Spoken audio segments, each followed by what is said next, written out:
Hello and welcome to the Guy's Voice podcast. This is episode 7. Today we will be talking about the trial, the jury, evidence, motive, and I will be joined by Daniel Alden today. So I'm just going to give it a few moments for people to join on who are listening live. While we're waiting, I just wanted to read out, I read this out on episode 1. This is the introduction to the podcast that Guy wrote. So I just wanted to read that out again for anyone that hasn't heard it. So, my name is Guy Heinze. I'm writing this from my 12x8 prison cell at Heinze State Prison, a maximum security prison in North Georgia. I sit here accused, tried and convicted of 8 murders, and I'm completely innocent. Throughout the episodes and all to come, you'll hear my whole story from beginning till now. It's a story that starts with me coming home one morning, finding my father and 7 other lifelong family friends beat to death. You'll hear my frantic 911 call. You'll hear about the 4.5 years I sat locked down 23 hours a day, awaiting the state's death penalty trial against me. You'll hear in depth about the police and district attorney incompetence and corruption that for 11 years have allowed the real killers to run free and have had me in a constant fight for survival behind these fences and in a seemingly never-ending battle for my freedom and justice. You'll hear about my 6 weeks' worth of jury selection and a sham of a trial based solely on circumstantial innuendo. You'll hear about and be able to watch a documentary of my trial where the jury deciding my fate admits to not following judge's charge, being confused the whole trial yet votes guilty. You'll hear numerous other facts, things about my last 11 years behind bars, story from family, friends and loved ones, highlighting and analysing all events leading to now. What I want most of all, and I hope this podcast, among other things, leads us to, is the truth. So that is what Guy wrote for an introduction to the podcast for week 1. So I just wanted to reread that out for anyone that hadn't heard it. I'm just waiting for Daniel to call in. There we go. And Daniel's calling in. Hopefully, we will be able to hear him. Hello? Hello. Can you hear me? I can hear you good. Hello? Hello. Can you hear me? Yes, I can hear you. Perfect. Cami, can you hear me and Daniel okay? Just check everyone can hear. Yes, perfect. We are heard. Okay, good. We can be heard. We'll just give it a couple of minutes for some other people to join in for anyone else that's listening live. I've just read out Guy's introduction to the podcast. I did it on week 1, but I thought it was good to do it again. The other thing I want to do is, while people are joining, I'm going to play the 911 call again for anyone that hasn't heard it. I just thought it would be worth playing while we're waiting for people to join, because I'm sure there are people that haven't heard it yet. So I'm going to play this one. Hi, Jennifer. Thank you for joining us live. Okay, I'm going to go and play the 911 call now, so you might have to be completely silent for a second, Daniel. Go right ahead. Okay, right, here we go.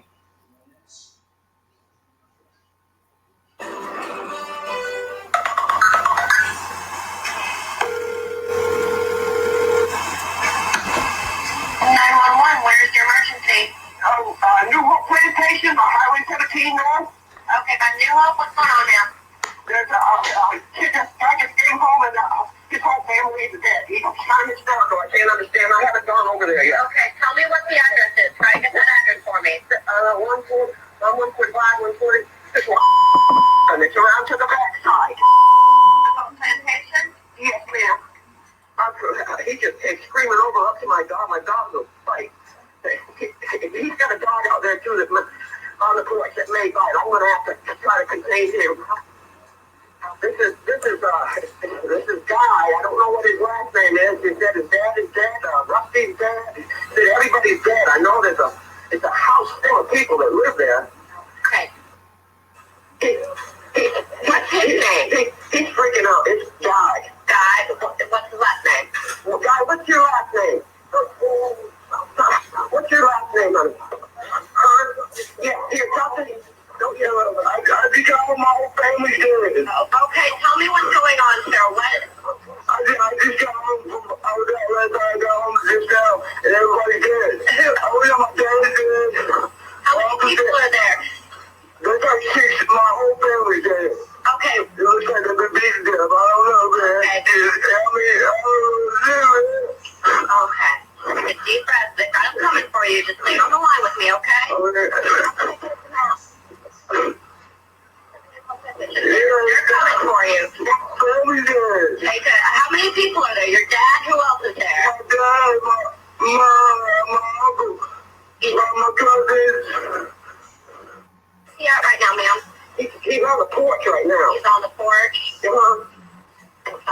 I still hang on. I haven't gotten off the phone with him. I'm going to say, is it okay if I stay on the line with you, ma'am, until they get there? Okay, here's our my name is Mike. I'm the maintenance out here. Okay, what's going on, Mike? The guy who lives 2 doors down from me, his name is Guy Jr., I don't know his last name. He said his whole family's got him here in the trailer. Okay. I'm standing right here in front of the trailer. I'm afraid to go in there. Yeah, nobody should go in right now. Okay, I called the manager. She's supposed to be over there in a minute. Okay, yeah, we have everyone en route for you. We've got fire, EMS, and police coming to you. But I do want to stay on the line with somebody. Yeah, tell them to hurry. They think Michael's still alive. Someone's still alive? Is Mike still breathing? Well, I can't go in there. Who's still alive? Which person? He's a young man. He's got Down syndrome.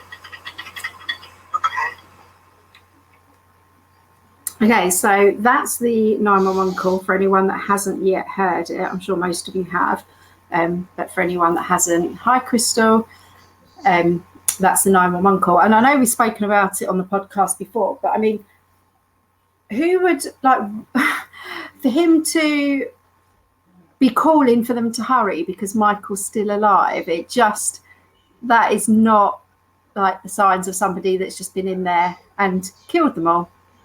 We've spoken about this so many times in the Guy's Voice Facebook group. People have commented on it before. Yeah, I know, Brianna, every time it does. It's horrible, isn't it?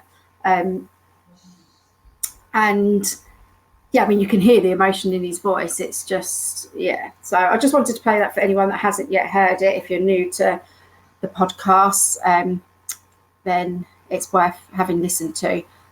Also, if you don't know anything about Guy's story and you've just joined this podcast, go onto Facebook and join the Guy's Voice Facebook group. Wasn't it on Sword and Scale? I don't know what Sword and Scale is, I'm afraid. Yeah, if you go into the Guy's Voice Facebook group, there's a link in there to watch the documentary that was done on his case. And that's a good place to start. And then at the top of the group, there's also a summary of his case, a true crime cast. There was a documentary made about his case. It was called Life and Death Row. Is that the one you're thinking of? I'm just answering somebody. Yes, yeah, okay. I didn't know what Sword and Scale was, but no, there's a documentary that was made about his case called Life and Death Row. So that's the documentary. There's a link to that in the Guy's Voice Facebook group. So if you haven't yet seen that and you are new to Guy's case, that's a good place to start. And as I said, the summary in the group as well, which was written by our guest today, who is Daniel Alden from Eye on Innocence. Daniel's hello. Daniel has been on before. He was on episode 3 with me before, and we spoke about the trial. We actually spent 3 hours, the whole entire podcast, talking about the trial and still didn't cover the bulk of it. So that's why we was like, right, we need to do another podcast. But what I'm going to do is I'm going to get Daniel to introduce himself and tell you about his foundation that he's created as well and what that's for, and how he got involved in Guy's case. So I'm going to hand it over to Daniel to do that now. So welcome, Daniel. Okay. Thank you.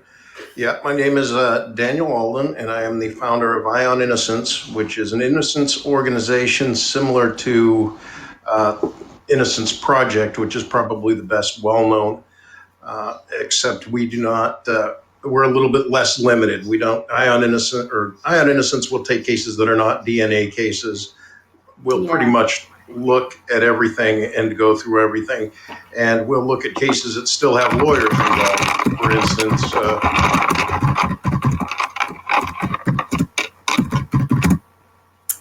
and how did you get this one, Oh, sorry. Yeah, sorry. How did you get involved? Well, I know how you got involved, but if you want to explain how you managed to get involved in Guy's case. Actually, it was your post that you were reaching out for somebody to help you. And I just saw it and You introduced me to everything that was going on, and you sent me a set of transcripts, and it was the most bizarre set of transcripts I've ever seen. Yeah. And that is the one thing that Eye on Innocence, I can't take a case that doesn't have the transcripts from the trial. I have to know what happened at trial. I have to know what's in the records that can go into an appeal, and that's all that can go into a person's first appeal is what happened at trial. So, but I went through that 8 volumes. I don't know how many thousands of pages. Yeah. And it was just there was nothing in there to me that said Guy was guilty. Yeah. And this is what we were saying like the other day. It was a conversation I was having with my mum actually on the phone. And I said to her, like, it just baffles me all the time how 12 people could have found him guilty. And I said, if you was to find 12 people on the street that knew nothing about Guy's case, they'd never heard of it before, and you said, right, I want you to read these transcripts, and then I want you to tell me whether you think he's guilty beyond a reasonable doubt, whether you're undecided, or whether you think he's completely innocent. And I said to my mum, I was like, there's no way that 12 people would go from reading them transcripts, he is guilty beyond a reasonable doubt. I could not see any way that he is not guilty of this crime. Like, it wouldn't happen. Yet them 12 people who sat and listened to the thing that we were reading managed to find him guilty. And I don't know if it's because of when you're sat in there, you're like right on top of it and the information that you're taking in, whereas when you're reading it, it's completely different, isn't it? Yeah, absolutely. And that as far as conversations go and listening to people, the things that are best remembered is the first thing spoken and the last thing spoken. And those spots in a trial are always reserved for the prosecution. They get to start opening arguments first, and they get to finish because they get to rebut. They get to rebut whatever the defense says in closing arguments. So at the end of the trial, the prosecution does their closing argument, the defense does their closing argument, and then the prosecution can then rebut what the defense said. Is that right? That's yes, how it works. That's right. And that's crazy. Why? Like it shouldn't be like that, should it? It really shouldn't. No, it's absolutely. It's like stacking it against the defense from the get-go. Yeah. And is that the same in an appeal? Do you know? So an appeal is different because it's not done. It's done by brief. Okay, the defense will write an appeal brief. The prosecution will then respond to that appeal brief, and then the defense will have the last word there in the brief. Right. Okay. So the defense gets the last word then, and then they get their 15 minutes for the oral arguments. Which 15 minutes? I mean, how can you break it all down in 15 minutes? You've got to really be hustling, especially in a case that went this long and is this size and had so much wrong with it. I don't know. I mean, we were talking. Not all cases even get the opportunity to do oral arguments. So right, okay. We was talking today, wasn't we, about the appeal and how the fact that there was only one error on there, and we was kind of saying. There was something that we're going to talk about on this podcast about the motive, and I said, well, that should have been on the appeal. And it was when you said, the thing is that the appeal should have been like 100 pages long, not 10 pages long. Absolutely. There was, everybody that's read the summary, each one of those things that I have in the summary and more should have been on the appeal. You put as much in there as you can get, and that you wrote to an attorney and he wrote back to you and he totally agreed with you. So there's a plethora of things that should have been included in this. And for what, I know what Richard Allen's excuse was, but that's really all it was. That was a cop-out. That was no explanation at all. Yeah, so basically Guy's attorney's reason for just putting one error onto the appeal was that he wouldn't have won on the other errors, which right. But you'd still put them on there. Right. And he said that because, he said we lost putting those things into the motion for retrial. Yeah. But as I've said before, a motion for retrial is 99.9% denied every time, doesn't matter what's on it, because the judge that denies that motion for retrial is the judge that oversaw the trial to begin with. So for him to say, yes, okay, we'll go ahead and do a retrial is the same thing as for him to say, bad things happened here under my watch in my courtroom, and now I'm going to allow you to fix it. Yeah. Yeah. It almost never happens.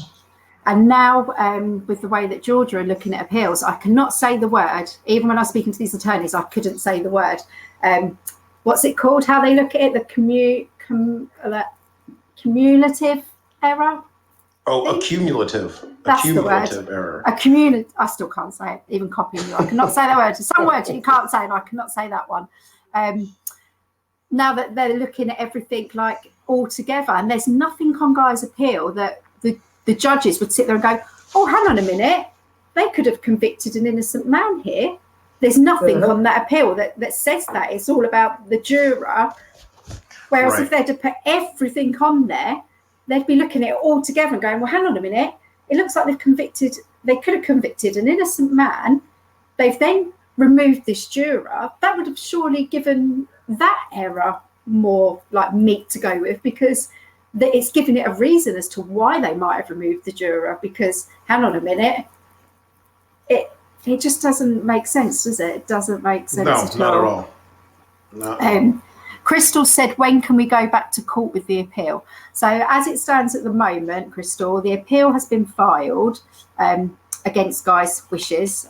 He spoke about that last week on the podcast, which was episode 6.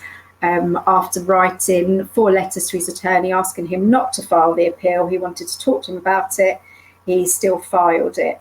And at the moment, as it stands, it's down for oral arguments in October. But we are doing what we can to try and amend that appeal, stop that appeal, do whatever we can to do that. So we're not just sitting back and taking it. As with everything else in Guy's case, we are fighting it. Is there music playing in the background there, Daniel? I don't hear any. There's nothing at my end. Let me see if there's something in the other room. Hold on just a second. Just had like music playing. I don't know if anyone else heard that, or it was just me. I couldn't hear myself. I could hear music, Daniel's end. But yeah, so we are, as with everything, we are fighting the appeal. We're not just going to sit back and let it happen. We're going to do everything we can to if there's a way to get that rectified, I hope we find it. That I've contacted one of my friends that I've contacted many times, who is the founder of the Innocence Project of Ohio. And he was just in disbelief that it has taken this long. And when I told him, no, there was no, this is the appeal of his conviction. And he could not believe that was right. He was like, that can't be right. This is way too long. Yeah. And Guy said, it was when we asked Guy, he said that it took 3 years for the court reporter to type up the transcripts for it. Right.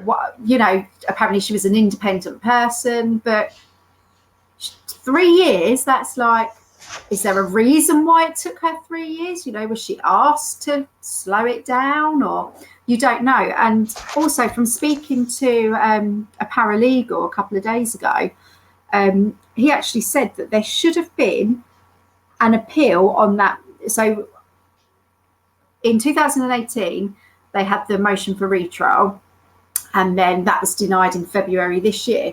Now, the paralegal said to me, he believes that there should then have been an appeal on that decision, and that would have gone to different judges. So before the appeal that's gone in now, there should have been another appeal. He's checking that out for me to find out if that's the same in Georgia, because he's from New York. But he believes that there should have been an appeal on that motion for retrial before this first appeal. Jennifer said, what would you say were the main flaws in Guy's trial? Everything. Oh, The prosecutor. You could probably cover it with saying the investigation, because everything about that investigation was flawed. I'll tell you, when I started reading it, I was almost convinced the police themselves had something to do with it. Okay, because everything. The prosecutor, John Johnson, came out starting by telling the jury, you're going to hear the term nightstick injuries used. And I just want you to know that means any kind of injury made with a cylindrical object.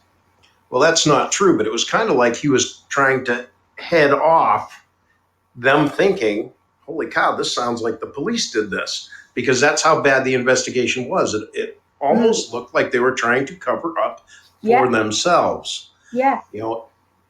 Because when anything they had that would have been not circumstantial evidence to Guy, if they really believed it was him, then the blood in the bathroom, the drain traps, the car, the clothes, everything would have been handled, the nunchucks, the hammer, that would have all been handled much better.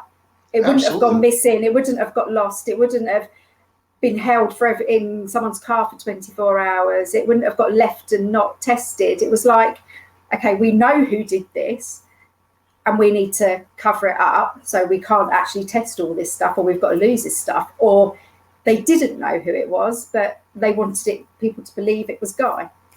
Right.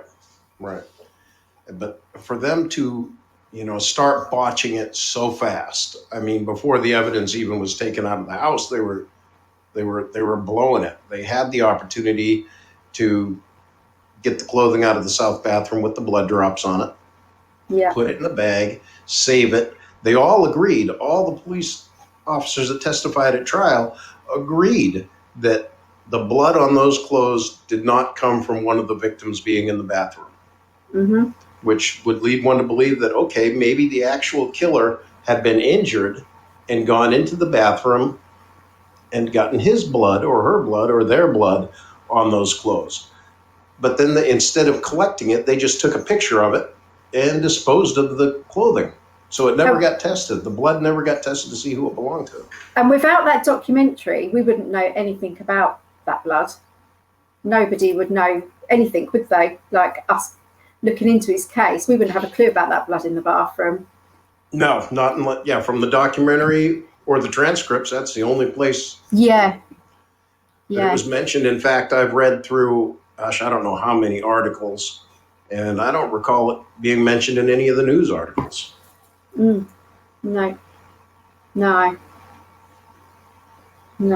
So, I mean, to your theory, like what you believe, possibly a theory, is it was the police, and that's why.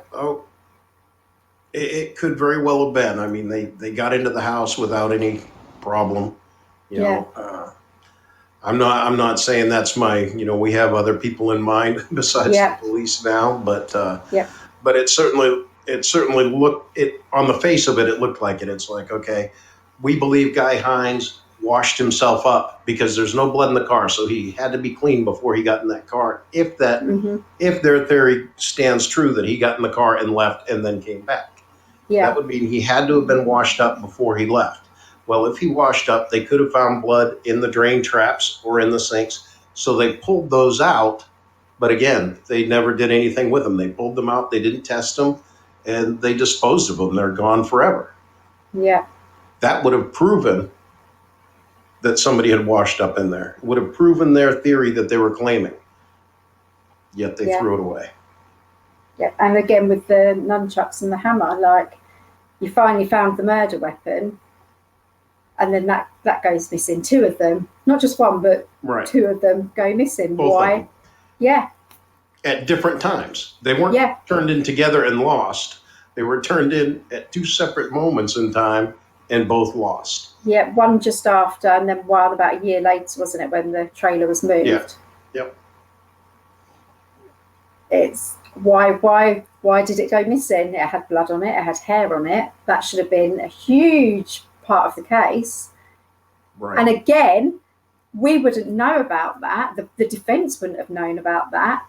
And other than the fact that Gail Priest now, said to them, what happened with the nunchucks and the hammer? Did it ever come to anything? And they're like, what do you mean? What you want about the nunchucks and hammer? And that's how that came out, wasn't it, to the defence about the nunchucks and the hammer.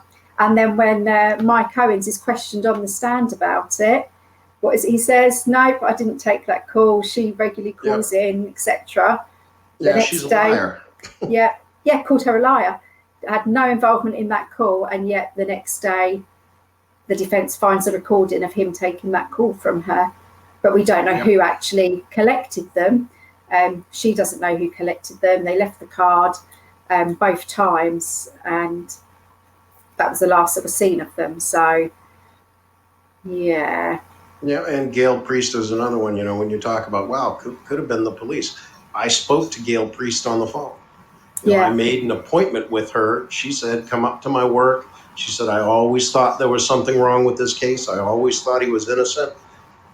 I'll talk to you tomorrow. So she said, just let me know when you're in town. So when I get up and get in town and I say, okay, I'm right down the road from your office, she's like, I really can't talk to you. I don't want to get involved again. It was that was sudden. Yeah, and really her involvement, she didn't witness anything, so she had no reason. It's not like she saw somebody else doing it and she was scared of the comeback on that. She found some evidence and she was there when the call's made. So what reason would she have to be scared of getting involved again? Because somebody's clearly spoken to her and told her not to get involved again. And then you've got, Terry Dixon. Yeah. Okay, he was the reporter. Now, that I went up and I spoke to Terry Dixon for, an hour and a half or 2 hours. We met and we talked about the case. Yeah. Then he got in touch with you because he wanted to know more about you for the story. Yeah. And then that was it. He wouldn't talk. The next day, he wouldn't talk to me anymore. I've sent him 3 or 4 emails. It's like, okay, here's some more information, and he doesn't respond. Yeah. It's just like they both were told, stay away from it, stay out of it. Yeah. Don't get any more involved. And these are people that believed he was innocent. Gail told you she believed Guy was innocent. So. Mm-hmm. Now, Terry Dixon did not necessarily. He was not. Yeah. He was on the fence. Yeah. But that's like, when you watch the documentary and you see the reporters outside when Tyler leaves the courthouse, and the reporters have found out that he's been found guilty. They're just they're laughing because they're in shock. They're like, seriously, what? And you said, wow, I didn't see that coming. Yeah. So even the reporters, it's like they believed he was innocent.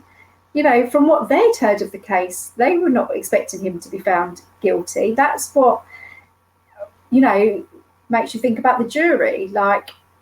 How can them 12 members on that jury have found him guilty? And like I said, just now after the conversation with my mum about, you give that transcript to 12 people. I know it's different to reading it to watching it and actually being there and taking everything in, but it's still the same information at the end of the day. You're still hearing the man from Barrington say, no, Guy wasn't there after 12 o'clock, midnight, 1 o'clock in the morning. And then the next day, oh, actually, I went to bed at 10 o'clock at night, so I didn't see anything. Right. Yeah. You're still hearing that information. There's star witness, and that is, that guy's testimony was supposed to be the reason that Guy was arrested originally for lying about his whereabouts. Yeah. Well, in reality, he should have never been arrested for that because this guy had no idea if he was there or not. Yeah, exactly. Yeah, and where's the proof that he lied about his whereabouts?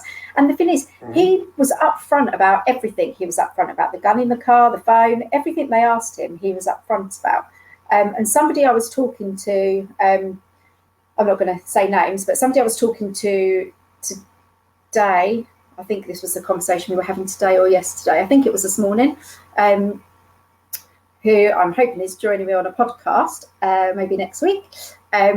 Now, she was saying from watching just the clips on the documentary, that the interrogation that she saw, she would never have said, no, she's able to say this, she's not like someone that's just picked up on the case and, just interested in it. She is able to actually comment on this in the way that she has. She said that from what she saw, Guy was innocent, from the way he was acting, from the way he was behaving, from his reactions, from what he was saying. There was nothing there that she saw that she would have said, he looks guilty, the way he's answering, the way he's talking, the way his movements are, anything like that. So I'm hoping she's going to be on next week or possibly the week after, whenever she will come on, to talk about that a little bit more. So, so evidence, that was one of the biggest flaws in the trial. What else would you say was one of the biggest flaws of the trial, Daniel? Oh, the witnesses. Yeah, the witnesses were not really good, and really, when the prosecution put some witnesses up there, they actually did more for the defense than they did the prosecution. Yeah. Okay. Not collecting witness statements. Not collecting anything, not recording it in any way. They said they had 70 pages of lead sheets. Okay, so they had 70 pages of tips that were given to them, and did not have any record of following any of them but one. And that one they followed up on during jury selection. So 4 years after they were given the tip is when they finally decided to follow up on it. And they only did that because the defense found out about it.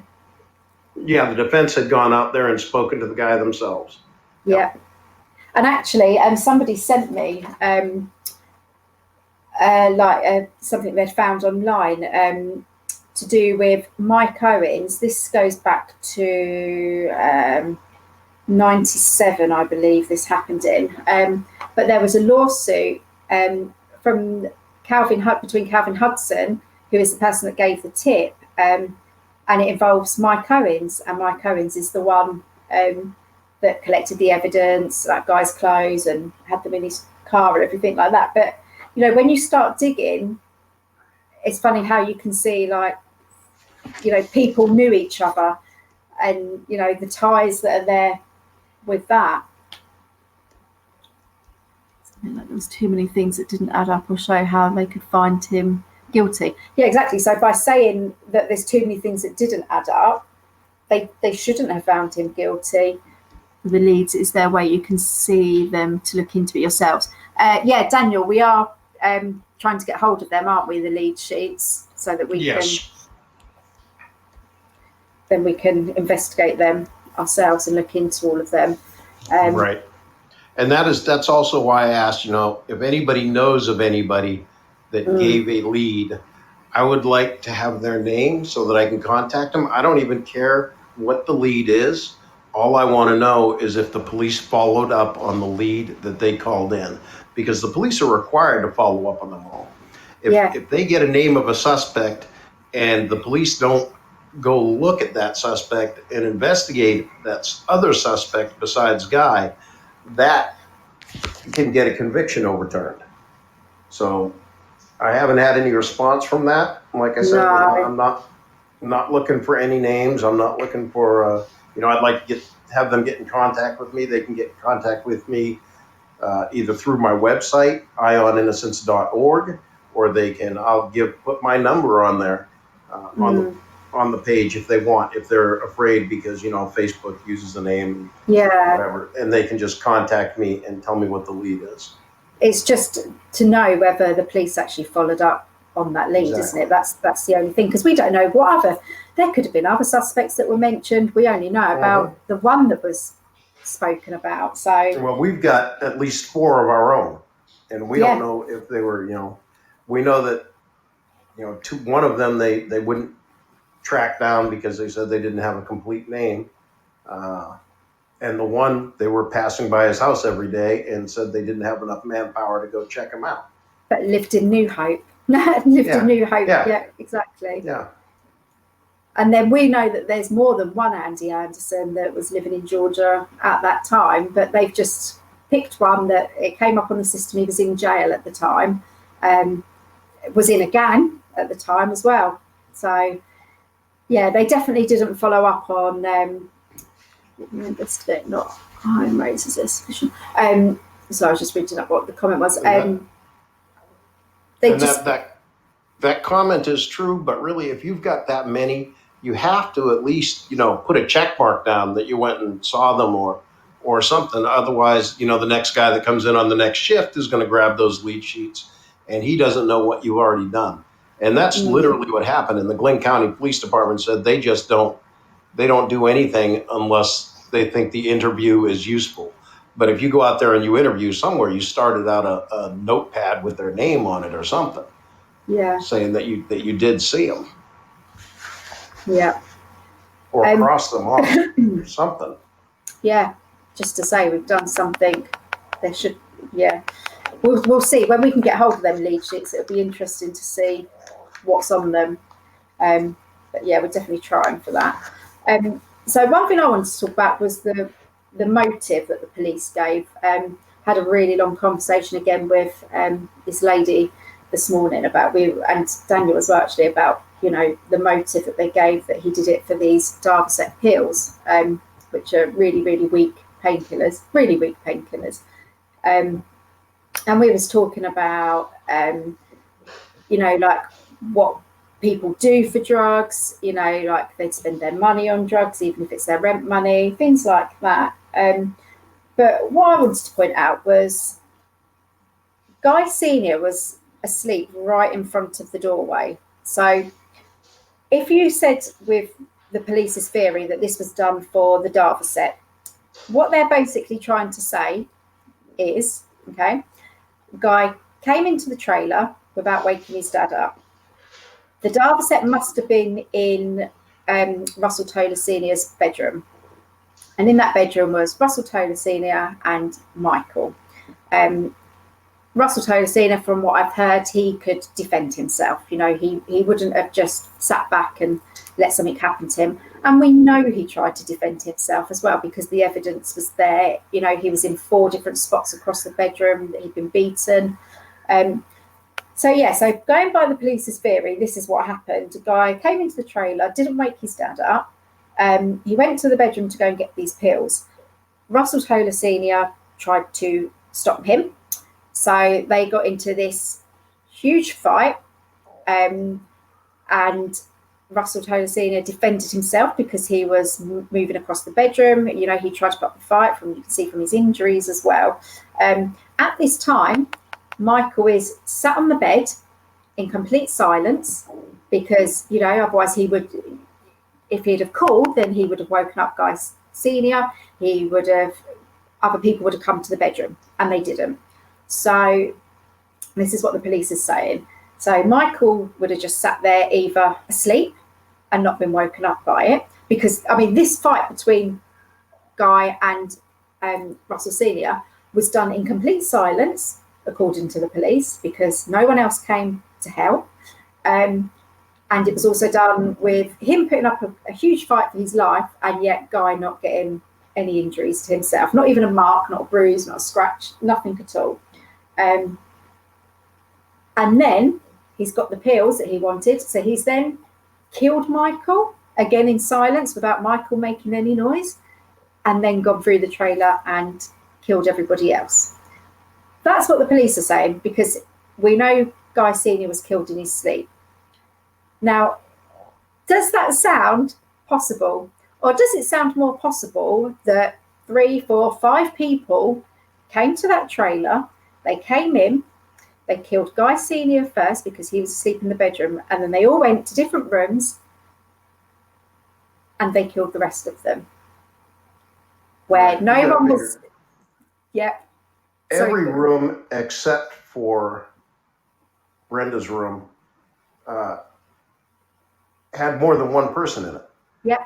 Okay, so you had Guy and Russell Toller Jr.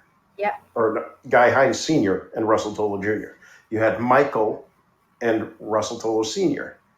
Yeah. And then you had the 3 in the other bedroom. So it's not, exactly.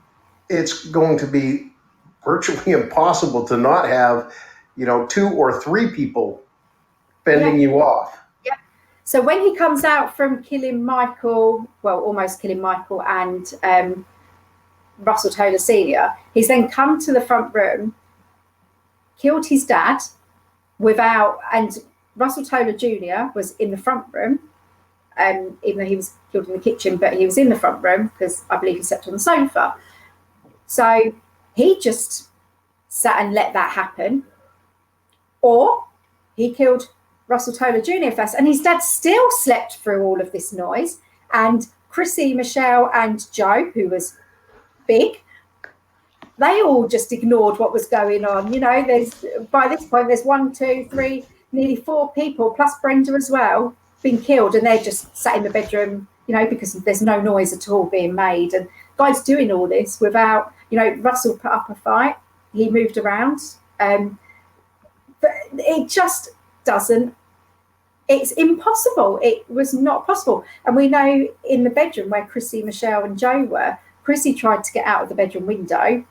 So how's he stopping Chrissy getting out of the bedroom window? Why fighting off Joe, fighting off Michelle? Them girls, they put up a fight. The evidence is there that the girls put up a fight. They didn't just. It's like the police are trying to make out like everyone just sat there waiting for their turn to be killed, and it was done, like without awakening anyone. Yeah, Jennifer says mobile homes wobble and shake with large amounts of movement. Exactly. You wouldn't be able to go to each room and kill one person at a time without anybody else stopping you. So that just doesn't make sense, whereas it makes more sense. They tried to say at one point that, every room had a box fan in it. Yeah. And that would have covered some of the noise. But, Newell Hamilton got them on that because he was like, when you came in after the murders, there was officers at both ends of the house, right? And they were like, yes. And they were like, could you hear each other talking? And they were like, yes. You were just talking in a normal tone. Yes. And the box fans were on, right? Yes. Okay. So obviously the box fans were not making that much noise. If they could hear, the cops could hear each other talking from end to end. Exactly. And, like you get some people that say, oh, yeah, well, I don't think he did it alone.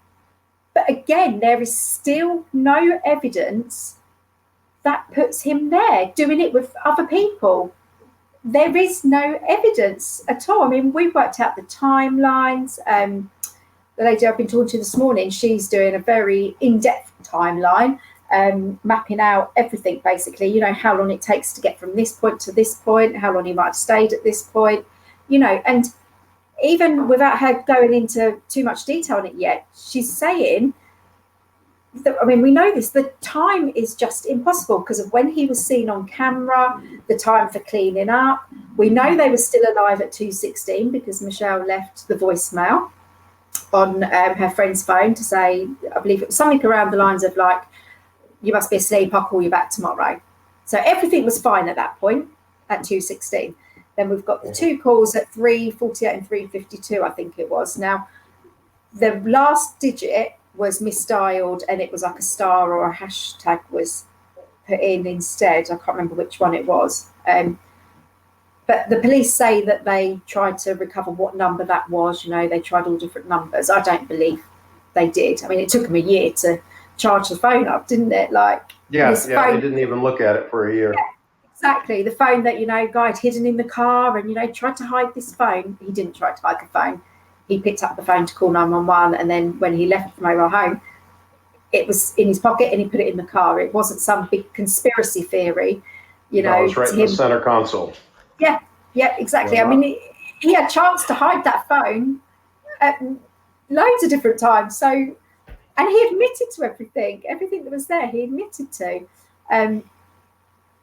It's just, that theory just it does not fit at all because with the timeline, it's like, so you've got them 2 calls at 3:48 and 3:52. Now, if they were trying to phone for help and they were hurt, scared, anything like that, and they've misdialed the last digit, why were they calling a number like that rather than 911? Not if they're injured and hurt, 911 would be the easier number because it's only 3 numbers to dial. So was that at a point, we know Joe's blood was on the phone, was it Joe being made to call somebody about a drug deal that had gone wrong. He'd done them out of money. Right. It could be something along them lines. Because he was hurt, scared, he was then misdialing because of that, under the pressure, misdialing on purpose so the call wouldn't go through for some reason. So I believe they were still alive at that time as well, or not all dead. Maybe some of them have been killed by that time, but I believe some of them were still alive at that time for that call to go through. Right. And then you've got... And we don't... Go ahead. Go on. Yeah, no, go on, it's fine. I was just going to kind of cover a couple of questions that just came up here. One of them was about the dog barking and the neighbor. The neighbor that heard the dog barking was actually not an immediate neighbor. She was just another neighbor in the neighborhood. The two immediate neighbors, Mr. Nixon and Miss Orlinsky, they had both stayed up drinking till midnight, roughly, they think. It was around midnight. They had both been drinking together tequila and beer. So neither one of those two heard anything. It was another neighbor that the defense located that said she had heard a dog barking, but she could not say for sure what dog was barking. Yeah. It just, like, when you look at their motive, nothing fits at all. Like, when you actually think about it, it's like, is it more possible that this happened, what they're saying Guy said, and what they're saying Guy did, or is it more possible that it was a drug deal gone wrong, something like that, or something to do with drugs, not to do with Guy? Because then people comment as well, oh, maybe Guy ripped somebody off, and it's like, why does it need to have been anything to do with Guy at all? Just because he's the only one alive, when you've got somebody that was living there, that was dealing drugs out of the bedroom window. Guy had a job, he had money to buy his own drugs. He wasn't a drug dealer. He had no reason to rip anybody off at all. If he needed drugs and he didn't have money, Joe would give them to him, and he would then pay Joe back when he got paid. So he had no reason to be taking drugs from anybody else and owing them lots of money. There was no reason for it to be linked to Guy at all, not even in the slightest. There was according to the cops, there was drugs in multiple locations in the house he could have got without having to kill any. There was some on the kitchen counter, according to testimony. Now, he could have just gone into the kitchen and got some. Yeah. Without having to kill anybody, he could have grabbed some off the kitchen counter. Yeah. So their motive really doesn't stand up to anything. And, when he gets a new trial, I really do hope that his new attorney at that time was, would really break down this motive. I'm just going to read this comment. I don't mean to imply that it was Guy, but it's just wondering if it was someone close to family that an attacker or attackers would come in and be like, call so-and-so right now, and then they might misdialed on purpose. Oh, no, I didn't think you'd implied that it was Guy. That was just me putting that out there about when people say, it could have been Guy with somebody else, or it was something to do with Guy. It could have been somebody closer to the family, but I do believe it's something to do with Joe and the drugs. And we know Joe had the shrimp boat as well, which sunk not long after this happened. And there's talk of, now this should be on the lead sheets, but there was talk of Joe bringing drugs across on his shrimp boat. People, you hear about that happening. So that is a possibility as well. But doesn't that all make more sense than Guy doing it for these Darvas, killing his family that he loves? This is family that he didn't have any issues with. He loved his dad. He loved Russell Taylor Jr. He loved Russell Taylor Sr. Michael, everybody in that trailer was his family. He'd already lost his mum. His dad was his only living parent. Why would he do that to himself? Why would he do that to Tyler? There's just no reason for it. And then you've got like people saying, oh, maybe he did it for the $25,000. Sorry, not pound. But there was no $25,000 at that time. It wasn't like there was a check there ready to be cashed, or his dad had that money stored under his mattress. Do you know what I mean? That £25,000 was not available. It was still there was still this fight in court appeals and everything that was going on. And, it wasn't there for him to be stealing. And this is at a time when, him and his dad are getting along great. They're planning on moving out and getting their own place. I believe it was the next day. I'm just going to have a look at Guy's timeline, but from what I remember, it was the next day. That Saturday was the day that he was going home to. Just quickly checking the end of the timeline. So this is on Guy's timeline that he wrote. A while after we get to the room, so this is after he's had breakfast and things with Tyler. So a while after we get to the room, I decide I'm going to head on to New Hope. I have some things to do this day, the Saturday. I'm supposed to go pay the man at this trailer park in Darien, where me and Dad are going to move his trailer. It's already good and daylight. I head back down 17 to New Hope. So yeah, that was the day that, he was going home to go meet his dad to go and pay for this trailer that him and his dad were moving into. That they were, they were close. It's, and you've got to think, like, Russell Toler Senior was the type of person that brought everyone into his trailer. He didn't close the door on any of them. It's already full up, and then he's still letting Guy and Guy Senior stay there. So they were close. It wasn't fights all the time, and like it's like when I was talking to the lady this morning. We said, like Guy's personality as well. Like, and when he was on drugs, he wasn't known for taking crack and getting into fights all the time and causing trouble and being arrested by the police and anything like that. No, he had his crack and he'd then go somewhere quiet to smoke it. His dad didn't know how much he liked about the crack and things, so he was able to keep that hidden from his dad. So it's not like he was on it all the time around the trailer, and he just went off and quietly would smoke it. So he wasn't known for being this aggressive person. It wasn't the first time either that he'd smoked crack. So you couldn't say, oh, well, if it was the first time, how it could have affected him, because we know how it affected him. Right. It just, so that was what I wanted to really cover with the motive and everything, like, there is no motive for Guy to have done it. Was there anything you wanted to add to any of that about the motive, Daniel? No, I think you've covered it right there. There's no way I would believe that was a motive enough to kill anybody, let alone essentially everybody. Yeah, exactly. And there is no other motive that they could find. That I believe that's why they said it was for the Darvasset, because he had been on drugs, so it was easy to say, oh, he killed for drugs, but he had no reason. Yeah, exactly, Jennifer. Money wasn't the motive, because Russell still had his money on him. Guy had his money from being paid. He'd lent Tyler $20, I believe, or Tyler paid him back $20, one way or the other. But he'd been paid that morning. He had like $400 and something, and when he was booked into jail, he still had $300 and something on him. So,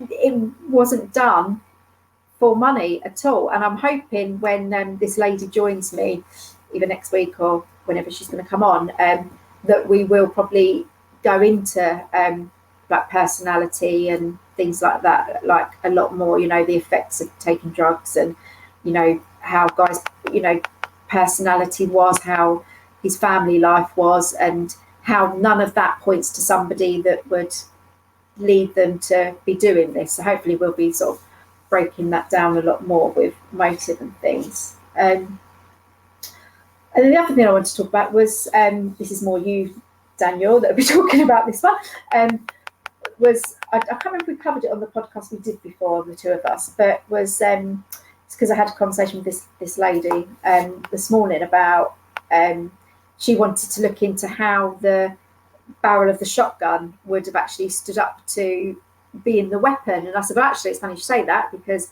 Daniel did a post on this, how it really wouldn't have stood up to being the weapon.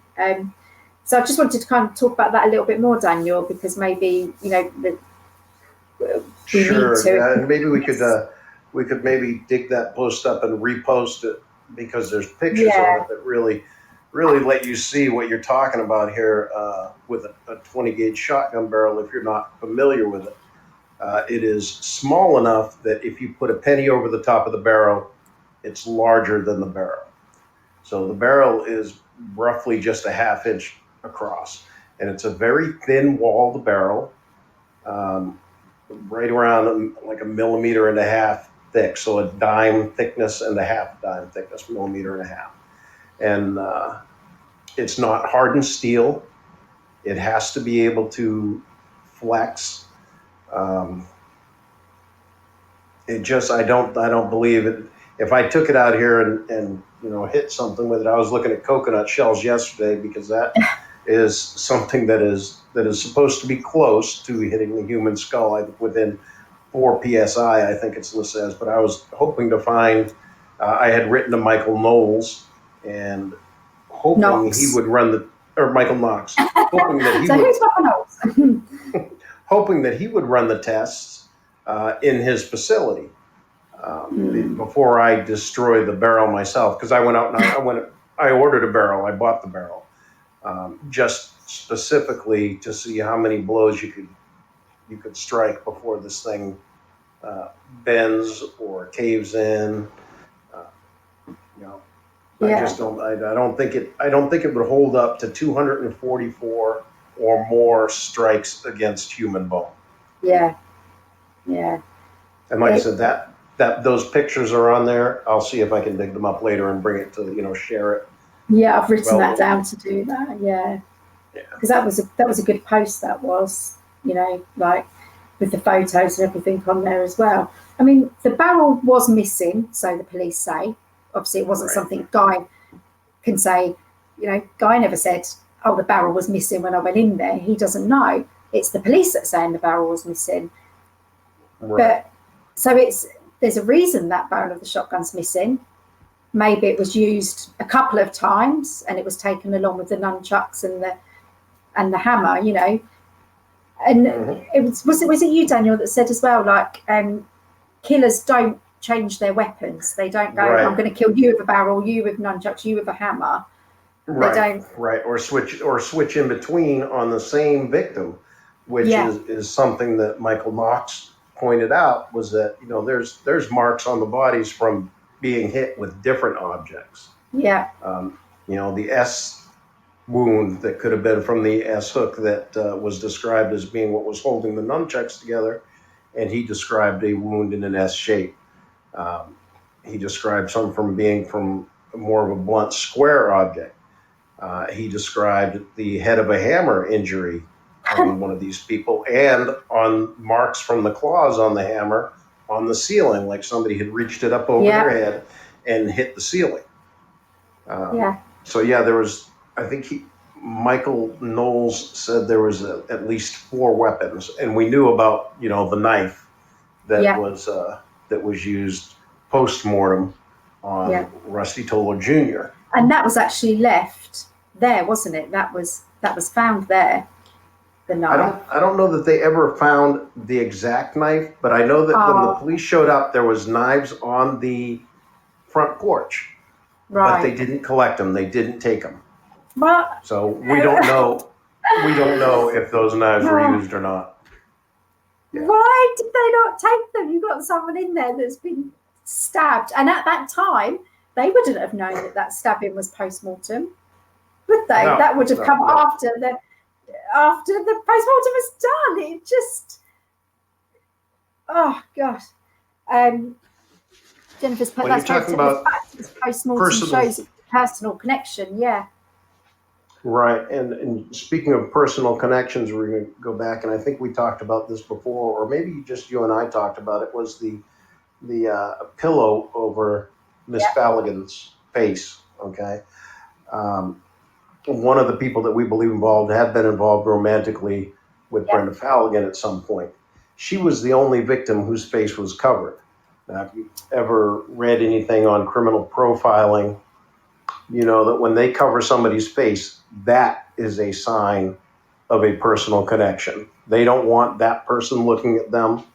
They don't want to have to look at that person as that person is dying, because at some point they had some kind of feelings for that person. Yeah. And also with Brenda, it's like, okay, so how was Guy able to hold a pillow over her face, hold her arm, because we knew her arm was held down, one was weak and one she was fighting with, and also to be beating her? You don't, what, did he have 3 arms at this time as well, while he magically did it all in silence and didn't get an injury? Like, exactly. I'm picturing here the Incredible Hulk with an extra arm. And on that arm is a handprint. Yeah. And that's another handprint that never got looked at, never was photographed, never tried to lift a print off it. And it's not the easiest thing to do, to lift fingerprints and palm prints off of the body, but it can be done. And none of these bodies were checked for fingerprints or handprints, not a single one. Yeah. And when you say like the personal connection, like to Brenda, well, they're saying it's Guy. You would then expect the pillow to be on his dad's face. Yes, yeah. Because that's the closest person. Why would he put it on Brenda? Why would that be the person that he can't look at while he's doing it? His dad was the only blood relative that was in there, although he was close to everybody else in there. You talk to people and they'll say, like, he was so good with Michael. He was always playing with Byron as well. From everyone I've ever spoken to about Guy, like, I've had so many people that have contacted me and said, I went to school with Guy, I knew Guy growing up, etc., etc. And they've all said how great Guy was with their kids. He'd be on the trampoline playing with them, and he was so good with kids. So you would expect that pillow to be on his dad's face or Byron's face or Michael's face, more his dad. But why would he have the need to put it on Brenda's face? There's no need at all. What happened with the trailer? Has it been destroyed? I believe the trailer's gone now. Daniel, where's the trailer? Can you remember? I don't think she said where it went, but she did say in testimony that they wanted to get it off the property because they didn't want people coming over there to see it. They didn't want kids going through it, so they did have it removed from the premises. Yeah, but we don't know where that is. I can't imagine that anything's still in there, like the T-shirt with the blood on it or the white clothing with the blood on it. I can't imagine, even if you found the trailer, that you'd also find that in there. But the only thing you probably would find would be the claw marks still on the ceiling if the trailer still existed. Yeah. Where does it go? Floating around. I was just reading the comments. It was up there. I missed one. Where's it gone? This person beat a child and young man with Down syndrome, therefore would have no problem beating Brenda unless they were emotionally connected. Yep, exactly. The amount of blood would have been soaked onto the floor or walls. Oh, the floors and the walls and the ceiling and everything were covered in blood. I mean, it was a bloodbath in there. The blood splatter was everywhere, wasn't it, Daniel? Like, yes, just everywhere. That I don't think there was a place that the blood hadn't reached, basically. So yeah, that's the weapon of choice that they say he used was this barrel. It just doesn't stand up. And I verified with Guy that it did have the sight on the end of the barrel. So that would have left a very distinct impression itself. It's a small round bead. It can possibly be forced off there or forced out of there, but somebody would have had, unless you managed to hit all 244 plus strikes with that little bead facing away from the body, you're going to see some of those marks even in the bone made from that bead. Yeah. So nothing fits, does it? Like everything the police said as to motive and weapon, it does not fit. None of it. No. And I was reading, I said to you about the email you sent me before the last podcast. I was reading through that from your posts, and one thing that you mentioned that I thought was interesting was about, I'm just going to read it out as part of one of the posts you did. Okay. Right, so this was about the evidence being collected. I'm going to read this post out, this part of it. Right, okay. Right, just working out where's best to start. I'm probably there. Okay. We can eliminate Guy committing the crimes and portraying himself as having just arrived home because Peggy Orlinsky actually saw the car pull up. We can also eliminate Guy committing the crime and driving away to go and wash up because he would have been covered with blood, which would have transferred to the Cougar, and police tested for blood over every inch of the interior of the car and couldn't even find a trace of any. This means that had Guy committed the murders, he would have had to wash up at the house using the bathrooms and showers or tubs. If that's what the police believe, they could have settled that debate once and for all by collecting the T-shirt with blood drops and having it tested. They could have had the drain traps that they pulled from every sink and tub in the house and had them tested for blood as well. But as you may recall, they gathered all that up and conveniently threw it all away. Okay, let me break it down just a bit. The police picked up over 600 pieces of evidence according to their own testimony. I say picked up and not removed because they didn't immediately remove it. They piled it into the bathtubs and in the bathrooms. They, at a later date, sorted through the 600 pieces and bagged and tagged roughly 200 of those original 600, in essence giving themselves 1/3 of a chance of finding something they could identify the true killers. Now, this is the bit that I wanted to point out was of the 200 removed and tested, not a single one came up with anything connecting Guy to the murders. So out of 200 pieces of evidence that they decided were the important pieces of evidence, not one of them tied Guy to it. It's crazy, isn't it? Like, Yeah, there was virtually nothing, and Jackie Johnson even said there was more. She said there was 1,000 pieces of evidence. Yeah. All stored in the bathtubs and the sinks in the bathrooms. Just really, really shoddy police work. And the first thing that clued me in, that I thought, hey, they are really trying to railroad him. And it was the first. There's just no mistaking it as an error, is that after they took all the evidence out of the tubs, then they tested the tubs for blood and tried to use that in court. And Newell Hamilton grilled them pretty good over that. Why would you even bother doing that? Why would you come out and say, oh, and we found blood in the tub where we think he might have cleaned up, if you just dumped all the bloody evidence in there for the past 4 days? Of course there's going to be blood in the tub. You can't pin that on Guy Heinze. That's just crazy, isn't it? Like, I mean, when you talk about like the bloody handprints on the headboard, don't test it to anyone other than Guy. Well, it didn't match Guy. It didn't match any of the victims.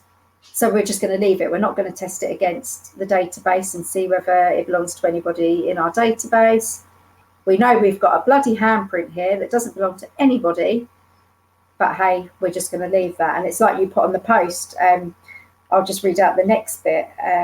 They had 2 unidentified bloody handprints from a headboard and bed frame, one of which the Glynn County PD for some reason requested the GBI only compared to Guy Heinze and no one else. A very odd request, in response to which Guy's attorney insinuated that the officer on the stand did not have it compared to anyone else because the police did not want to discover that it belonged to anyone but Guy. And that's like, they've decided Guy's done it, so now everything has to fit their theory of Guy doing it. Right. Everything has to be turned. But why not at least compare it to the victims? Because if it had belonged to one of the victims, they'd still say it's Guy Heinze. Yeah. They could still stick to that theory, but they didn't want it tested against anybody else. No. Again, that goes back to my theory. Yeah, maybe it belonged to one of the cops, and that's why they didn't want it run through the FBI database, because every cop's handprint is in the FBI database. Yeah. Every bit of evidence that they could have said, there you go, that's not circumstantial evidence, that's proper evidence that he did it, was never used. It was lost, destroyed, never tested. Why? What other case has anyone ever heard of that's happened before? Like, I have not heard of any. I have No. And like Jennifer said, the people who saw him at 5 a.m. onwards all said he had no blood on his clothes and was acting normally, not like someone had just gone on a killing rampage. And he would have been tired after killing all them people. He would have been absolutely shattered. His hands would have been sore, they would have been bruised. It just, there's no... Yeah, that gun barrel is very uncomfortable to hold from the action end. Okay, it's not where the trigger is from that end. Yeah. To hold and swing like that, I believe it would eventually cut into my hand if I took too many blows with it that way. And as far as the blood on his clothes, now when he pulled up at 8:19 in the morning, I think it was that Peggy Orlinski estimated when she saw him pull up, both her and Mr. Nixon testified that Guy didn't have any blood on him. Okay, there was no blood on his clothes when he came out and they were talking to the 911 operator. They also stated that he was barefoot that morning. So when the prosecution makes a big deal. Daniel, sorry, they said you're breaking up. Is it working now, Jennifer? Can you hear me okay at the moment? I can hear you clear as anything. You wasn't breaking up to me. I just don't want you to be talking and no one can hear you. It's okay for me. Can anyone else just let me know if they could hear Daniel okay? I can hear you fine. Okay, carry on then, Daniel. And then if he does start breaking up again, just comment and fine now. It might have just been yours, Jennifer, because I could hear him clear. Okay, right, sorry. Carry on then, Daniel. All right, so as I was saying, both his neighbors that came out there and met him when he came home that morning said that A, he was barefoot, okay, and B, there was no blood on him anywhere. So this falls in line with, the prosecutor came out and made a big deal about there not being blood from everyone on his sandals, okay. Now, he had to have put those sandals on at some point because he was barefoot to begin with. Now, I believe he made 3 trips in and out of the trailer, checking for pulses, going in and coming out to talk during the 911 calls. And at some point there, he was at the car. And my theory is that he had the sandals and they were in the car. And at some point, he put them on. He didn't have them on every trip into the house because, as I said, they said when he first arrived home, he was barefoot, no blood on his clothes. So when he says that, I sat down next to Michael, it really doesn't even have to be that, because the whole interior of the house, according to the police, you could not get around without getting blood on you. Yeah. So the blood on his shorts could have come from anywhere. And the fact that the chain of custody was broken on the shorts by Mike Owens, taking them home with him for the night or whatever he did with them for 24 hours or 18 hours. We don't know where the blood came from on the shorts, but it wasn't on Guy Heinze when he came home that morning. No, and that the undershorts, I mean, we've spoken about it on the podcast before, but I do want to say about it again because I think it's such an important, part of the evidence is when Guy was taken to the station to give his statement, just to talk to the police, as they said, come in and talk to us, tell us what you know, help us out, and that's what he believed he was doing. He was going to help the police solve what had happened, tell them anything he knew, which was nothing. But he went down there, didn't ask for a lawyer or anything. He just thought he was going down there. And then he was in there for 16 hours interrogated for 16 hours. You know, still high, just lost his dad and other members of his family, just found them all as well. So everything he's going through after finding them, and he's interrogated for 16 hours and then arrested on petty charges, you know, and sent to jail after that's just happened to his family is just crazy. So it shows they believed from the start that it was him. That was what the theory was they were going with. But while he was still at the station, they, before or after the picture of Geist in the clothes he was wearing, because on the picture him stood up in the clothes, so he took, there's no blood. Right, so the outside shorts that he had on, the khaki shorts, had blood on them when he went to the station. They didn't have blood on them when he pulled up to the trailer, because as Daniel just said, the two witnesses said there was no blood on him. So he got that blood while he was in the trailer finding everybody. So he went to the station. Now, they checked his clothes at the station, and the only clothes they took off him was the outer khaki shorts, because that is the only clothing that had blood on it. He was allowed to leave on the undershorts and his T-shirt and his shoes, because apparently there was no blood on the T-shirt, no blood on the undershorts, because they let him carry on wearing them. They took off the outer shorts because they had blood on them, but he kept everything else on. He was then given Mike Owen's again, a pair of his shorts that he had in his locker, which was a grey pair of shorts, which is, I think, why it got so confusing during the trial. If you read the transcripts about grey shorts, khaki shorts, and at that time I was like, what's the grey shorts? Where, you know, 1 minute they're grey, then they're this, and it's because he was actually given a pair of grey shorts by Mike Owen's to wear over to the jail. He then gets to the jail and they take off of him his T-shirt, the grey shorts he was given to put on, the undershorts and his shoes, and they're all put together in this mesh bag that's never washed between evidence going in it. So the prosecutor said they were his underwear. Was just like, no, see, okay, so the undershorts that he had on, that he was wearing as his like boxer shorts, basically, the reversible shorts, they were his. The black and silver ones were his. He also had on a pair of khaki shorts, which belonged to him. The station, at the police station, they took off just the khaki shorts because that was all that had blood on it. Sorry, I know it is confusing. That's why I want to make sure everybody, tell him never to wear shorts again. Yeah, that's why I want to make sure everyone understands. So he gets to the station, he has on the khaki shorts, which belong to him. He has on the undershorts, which are the reversible ones that he was wearing as boxer shorts. They belong to him. He had on his T-shirt and his flip-flops. They only took away for evidence his outer khaki shorts because he had no blood on anything else. That was the only thing they found blood on. He was then given a pair of grey shorts to wear over to the jail that belonged to Mike Owen's.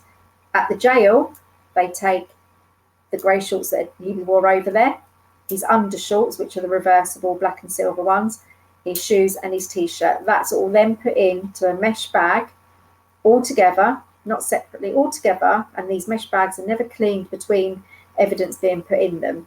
That would have been around 3-4 o'clock in the morning that was done. At around 6:30 in the morning, I believe it was, Mike Owens turns up, removes the clothes out of that mesh bag and puts them into a brown bag, and keeps them in his car, so he says, I'm doing air quotes here while I say that, for 24 hours. He then takes them and puts them into evidence, and that's when the blood is found on the under reversible shorts that he was wearing as boxer shorts. So it was never seen before, because otherwise they would have taken them off of him and put them with the khaki shorts. It was only found, make it part of your relationship agreement, you don't wear shorts, well, not reversible shorts anyway. That blood was only found on them undershorts after they'd been with Mike Owens for 24 hours in his car, as he says, is where he kept them. Why would he need to keep them for 24 hours? Who knows? Maybe to put some blood on them, because he had every opportunity to go to that trailer, wipe a bit of blood on, done. Now it looks like he had them on while he was killing them, you know. But the places that the blood would also fit with what Guy said was that the undershorts were actually a bit longer than the khaki shorts. So it's quite possible as well that the blood got on there when he was checking on the victims. I think it's more likely that it got on there when the officer had them for 24 hours, because what was it this officer had been investigated for before, Daniel? Mishandling and improper preservation of evidence. There you go. And here he's broken the chain of custody with this evidence. There is items turned into GBI that are not signed.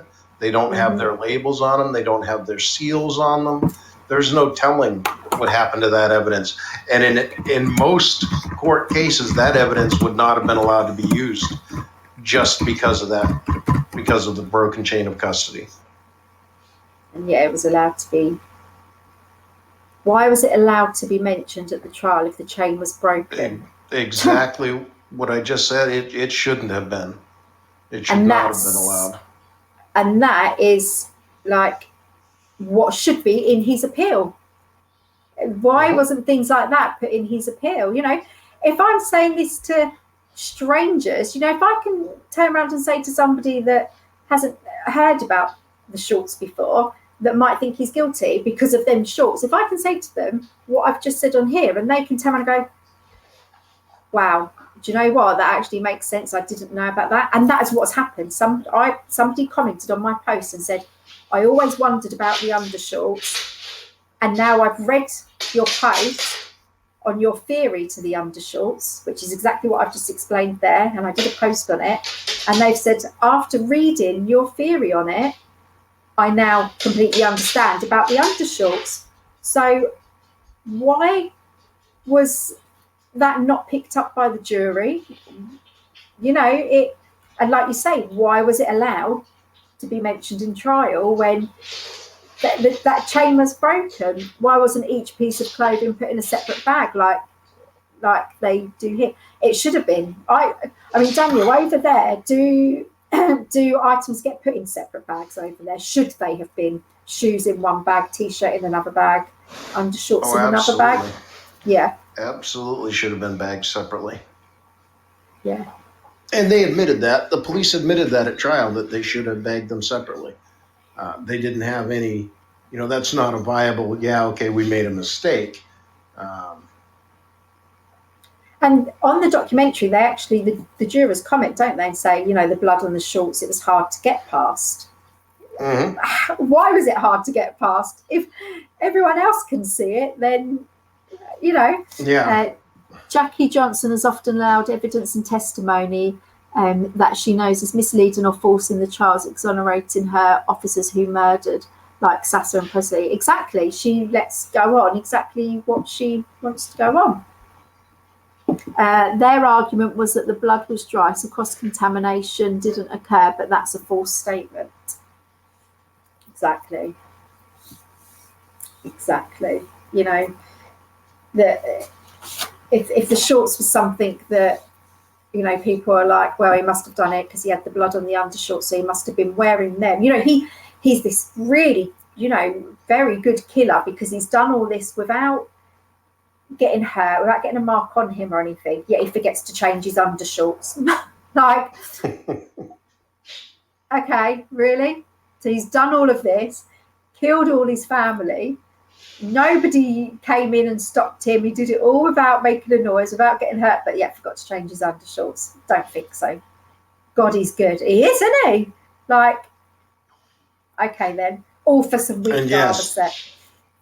Yep, somebody's got in there, especially if they weren't bagged in paper rather than a moist, hot trunk or plastic bag. And they talked about that, you know, because the prosecution was trying to say, as the other comment just above that says, that the blood was dry. But, you know, I live in Florida. I don't live in Georgia. But I know that if I take wet clothes and hang them out to dry, I'm going to be waiting a few days. Because they don't dry real quick in this humidity. Yeah, and exactly. There would have been more blood on them undershorts if that blood, the fact that it was transfer blood, it wasn't blood splatter either, it was transfer blood. It had been wiped on there from something. So it wasn't splatter, it was transfer. If they were the shorts that he was wearing when he killed them, there would have been more blood on them, not just a couple of transfer marks. And Yeah, if he's had a shower, cleaned the blood off, etc., why wouldn't they have checked the bathroom sink and the plug holes, etc.? They just contradict themselves. We did mention that, Laura. Daniel did speak about that. They took all the drain traps from everywhere, but never tested them. So they collected them all, but never tested any of them. So I know you wasn't on here when Daniel was talking about that, but yeah, they did collect them. Of course they didn't, exactly, because anything that could have proven his innocence and proved who actually did it.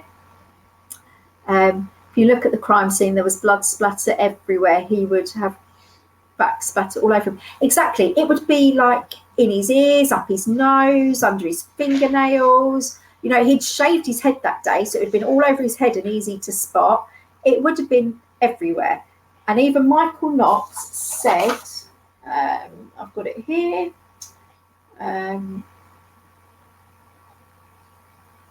Right, so Michael Knox said, the crime scene was a gory, blood-soaked mess. Knox said there was absolutely no way the perpetrator walked away without being covered in blood.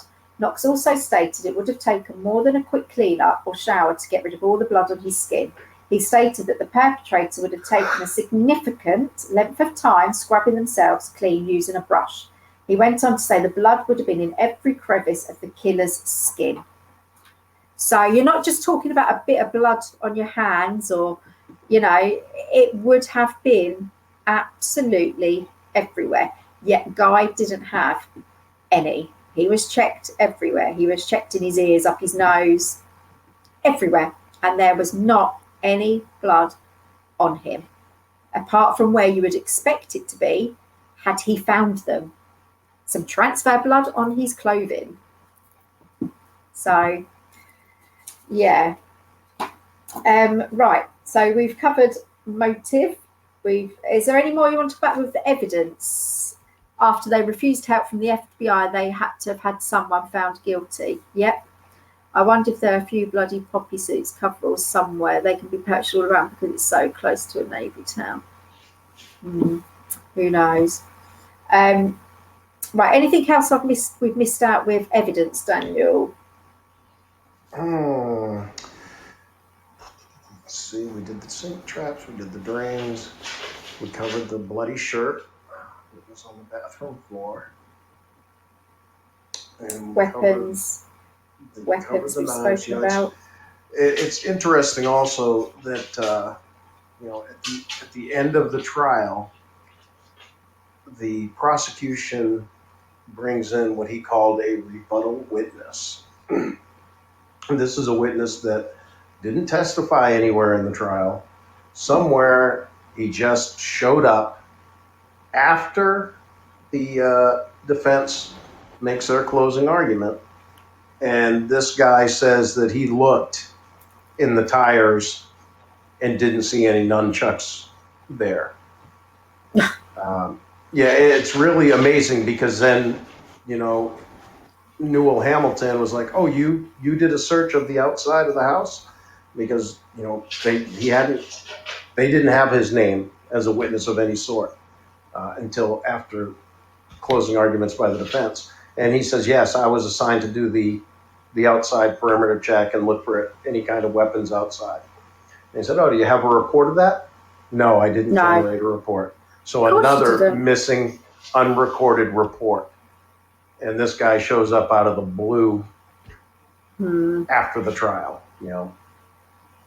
Funny that. Yeah. Yeah. Amazing. Oh, yes. So we spoke about none of the evidence being tied to Guy whatsoever. It's all circumstantial evidence. Okay, what else did we want to cover with the trial then? Any more questions about the trial? I think we've covered it. If you've got, why did it take so long to get to trial? Okay, we had the 3-year delay, which is it took the transcriber, who was a private contractor. No, I think she means like, why did it take the 4.5 years from him being arrested to get to trial? Okay. Yeah. Yeah, that's not really all that uncommon. for it to take an extended amount of time as they get, if you've got that much evidence that you get in that amount of time, they should have tested it all. But, yeah. And there was a lot of the defense asking for stuff from the prosecution, and the prosecution saying, well, no, you've got that. And there was a lot of to-ing and fro-ing with things, wasn't there, as well? Yeah, and I am sure prior to that, my first, I can tell you the first case that I had was a simple burglary case, and it was on the docket 454 times. So if they had showed up in court every day for every motion, for every little thing, we would have been in court more than once a day for over a year. Wow. It took on that charge, it took 2 years to go to trial. So there are a lot of, when motions get filed, they have to wait till they have time. If a prosecutor is handling other cases, they'll pass the case to a time when he's free to do it. And they'll do the same thing for the defense attorney, if he's got other things going, he can't be there. So it does tend to drag out. Yeah. And you've got to think that whole time Guy was in solitary confinement. So he was on his own for 23 hours a day for that 4.5 years. He certainly did a lot of reading in that time, I know that. Right, other questions we've got. Oh, what have I done there? Yeah. All right, I'm just trying to go up a bit because I've missed a couple of them questions. Oh, where have they gone?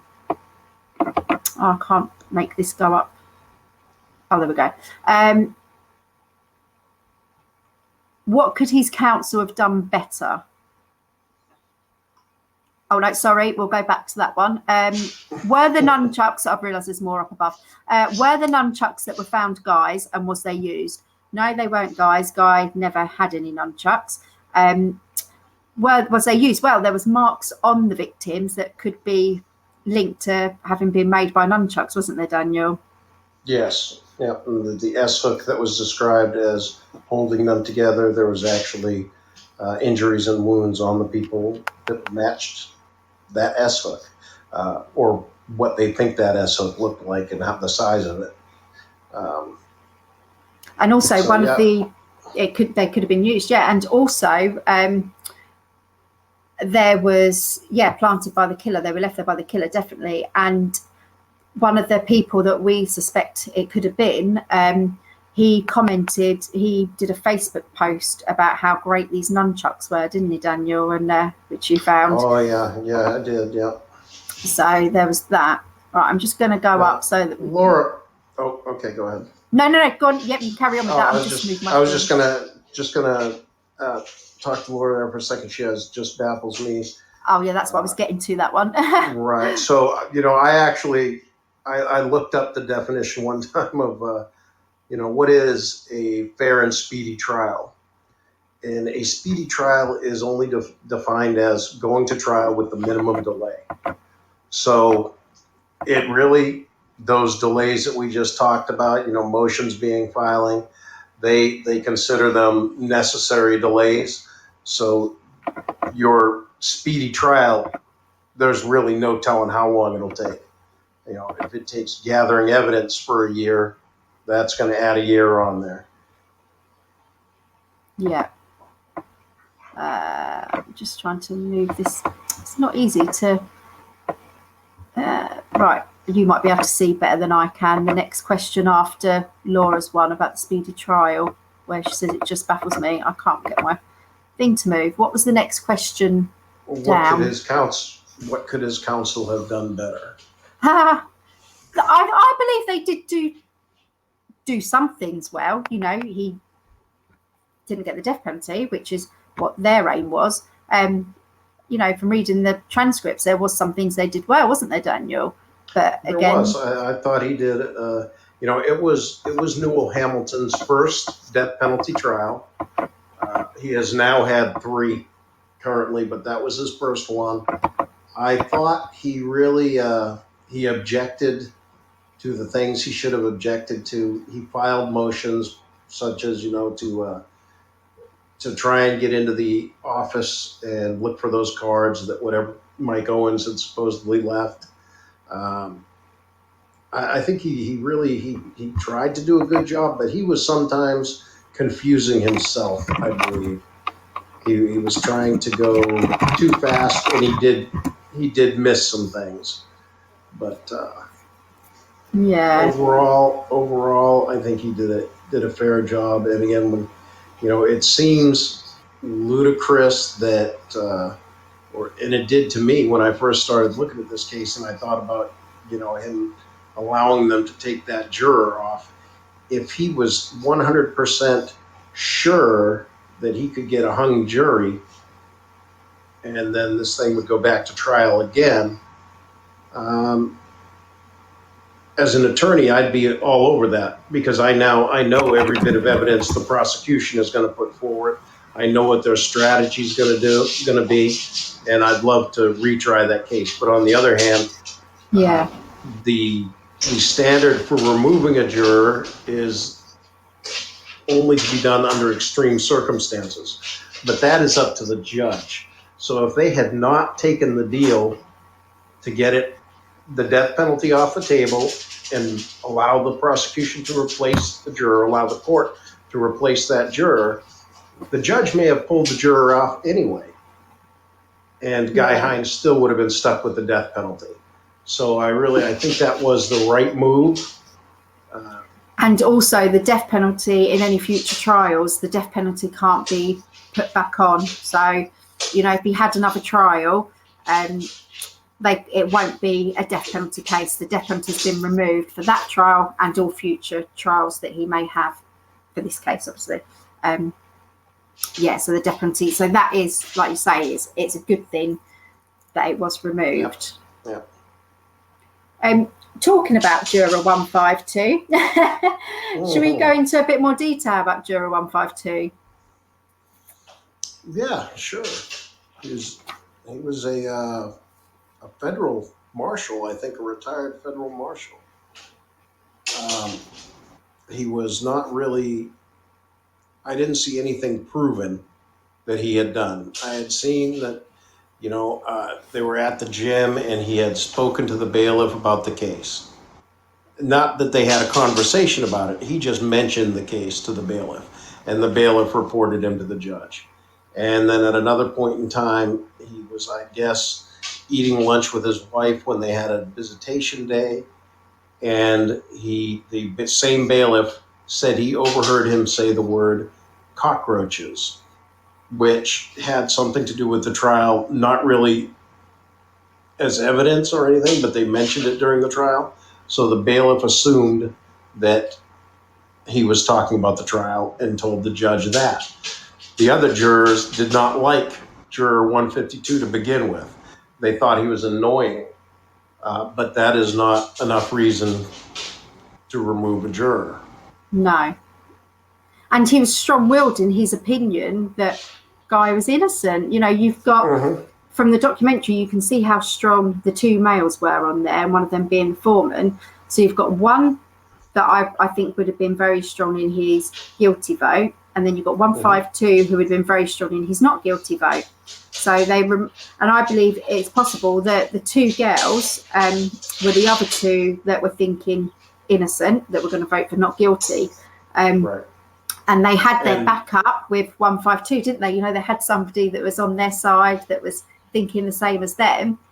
152 goes, and they lose that, that support they'd had. If they're not strong people, they can't say, no, I'm not going to change my mind. It all gets turned, doesn't it, by the stronger people in there.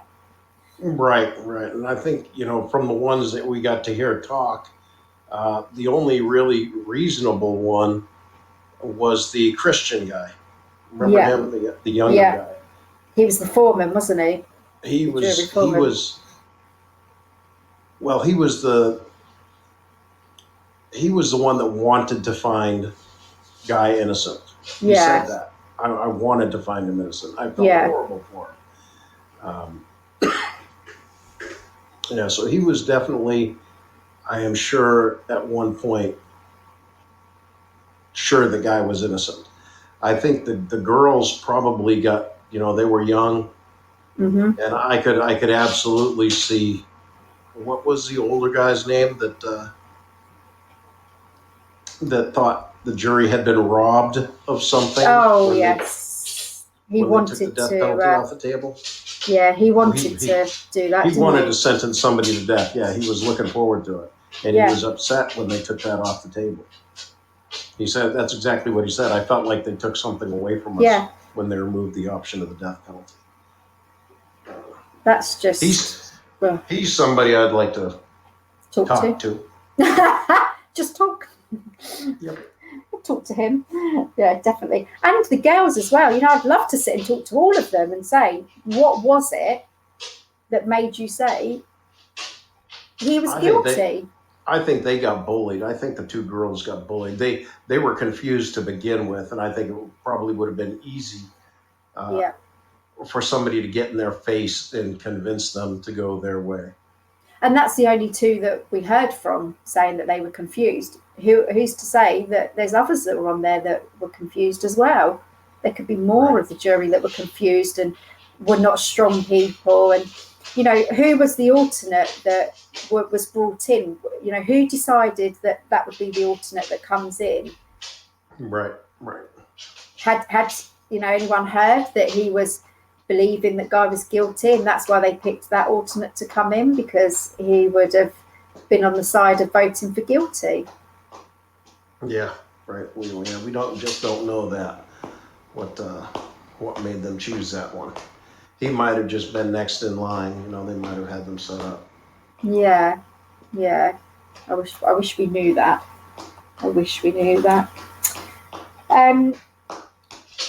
So what else? We've spoken about evidence, motive, the trial. Does anyone have any questions that they wanted to post up, that they wanted answered about the trial, jury, evidence or motive?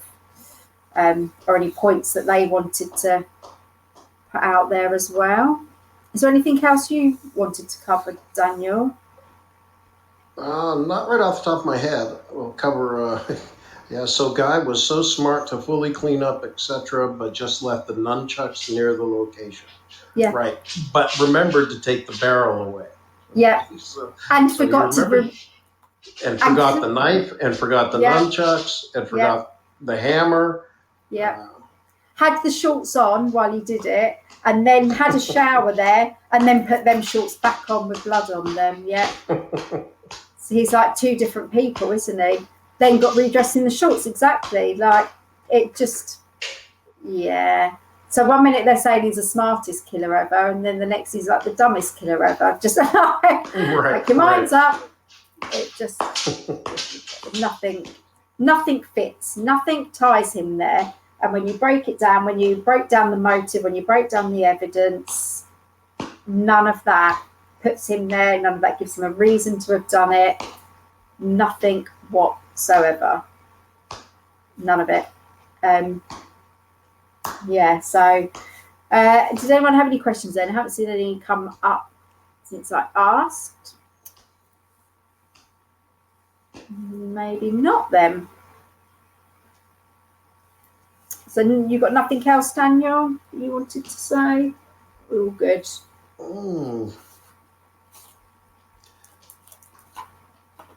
No, not at the moment. I think that's going to cover it till I'm going to start pulling some things back up out of the transcripts and looking at them again. Did anyone? Especially the prosecution's closing arguments, which is the last thing. They actually waived their closing argument and did it all in the rebuttal. So it's going to be a little bit different for their part. Right. Again, I think the defense did really well in their closing argument. Yeah. Then there's some things like I mentioned to you earlier before this podcast, such as the document and where it was found, that they disallowed. They disallowed them from saying where it was found in the trial because nobody had any recollection of where it was actually found. Yeah. But then in the closing arguments, they let the prosecution again say that it was found somewhere that we really don't know if it was found there or not. And then in the motion for retrial, the judge himself says it was found there, and he's the one that ruled that couldn't say where it was found. So, Yeah. Did anyone take character statements about Guy as a person? Well, not that I know actually of. statements. Yeah, not like actual statements written down on paper or affidavits or notarized. A lot of the people that took the stand talked about what kind of person Guy was. You know, they talked about that he would play. Hardworking. Yep, that he would be playing with the kids, and you know, even though Michael did have Down syndrome, but he was a high functioning Down syndrome. He was not somebody that would not have been able to identify the killer. Let's put it that way. He understood Yeah. English pretty well. You know, he knew what people were talking about. He kept up on things from the sounds of it. Yeah. And Guy loved him. Yeah. And, you know, like his Aunt Billy said on podcast episode 2, I think it was, you know, like he didn't like the sight of blood when, you know, deers were being skinned by his uncle and things. Like he wouldn't be able to be there. It'd make him sick. And, you know, like he was just like the last person you would think that would do it. They said he was throwing up at the scene by the truck. I think I would have been. I think I'd have been being sick. Yeah, they sure did. He's just found his dad. I think I'd be being sick as well. It's disappeared off my screen now, but I don't know if you can still see that one about the psychosis. Was he assessed for psychosis? No, he was not assessed. But as far as the state of being on drugs or anything, that did become a big part of the trial because they did a lot of the questions and interrogation while he was still under the effects of both crack and marijuana. And they all agreed, all the officers agreed it would be not within their training to interrogate him at that time, but they did anyhow. And they used those statements that he made while under the influence against him at trial. Yeah. And that is within an hour of him finding them as well. It's not like a few hours later. Mm-hmm. That's within an hour of him finding them. So, you know, yeah. Right, well, I think that might be the end then, if there was no more questions for this week's one. I think Daniel's back on. Yes, this is why I'm asking, because they imply he acted in a drug-induced state, meaning he's in a state of psychosis, so cannot be deemed a sound mind or held liable for his actions. Yeah, but they never assessed him for psychosis. That's the thing. It's nothing fits at all. So yeah, you're back in 2 weeks again, aren't you, Daniel? Yes. And that will be with Guy as well. So it'll be Guy and Daniel and me will be on. And I think Daniel's going to kind of ask Guy some questions. I think that was kind of the way we were looking to go, possibly. Yep, and we will have the final bit, which will be not the final bit, but the closing arguments by the prosecutor, which I know there were things said in there that were going to be included in the motion for retrial. Some pretty inflammatory stuff, apparently, that John Johnson said about Newell Hamilton and about the judge even. So we'll bring that up next time. Bring that up as well. That kind of closes it off then, doing the closing arguments, doesn't it, a little bit? Yep. Perfect. So no more questions from anybody. Thank you so much, Daniel, for coming on again. You're very welcome. And if anyone does have any other questions after this, come onto the Facebook group, Guy's Voice, or the Facebook page, Guy's Voice. If you're not already on there, come and join. And you will see everything that we've spoken about today is on that group, really. All the information's pretty much on there. Right. But if you've got new questions and you don't know the answer, I've a lot of the questions come up again and again and again, and that's okay. I'll answer them again and again and again. Yeah, definitely.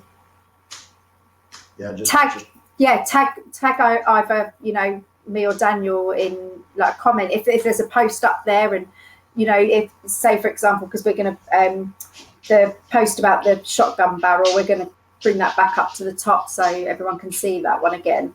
If you've got questions about that, just tag Daniel or me in it so that we don't miss the question. That's the same for anything. If you're putting a question on there, just tag one of us, and then we'll always see it and won't miss it. But we can always normally find the answer to any question, can't we? So I can either ask Guy, or it will be in the transcripts, or we will find a way of finding out the answer. So that was one thing we didn't talk about with the investigation, but we can get it next time, was the lack of Tyvek suits and boots, and how they just trampled through the blood and tracked it all over the house, and had, I don't know what, five officers in there at once just walking over everything. Yeah. That goes back to the biggest problem with this trial was the investigation. Yeah. And the fact that the jury didn't seem to mind that it was a botched investigation. And that should have been a lot to do with the appeal, the Absolutely. investigation.